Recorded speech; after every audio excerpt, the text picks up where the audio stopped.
Дано да е купила нещо, дано да е купила нещо. Yes!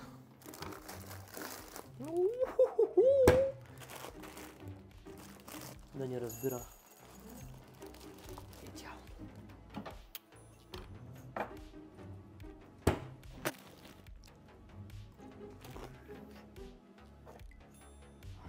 Ще го убия. Скъпи! Да, Ето и целият пакет от розовятки 1 килограм, които купих.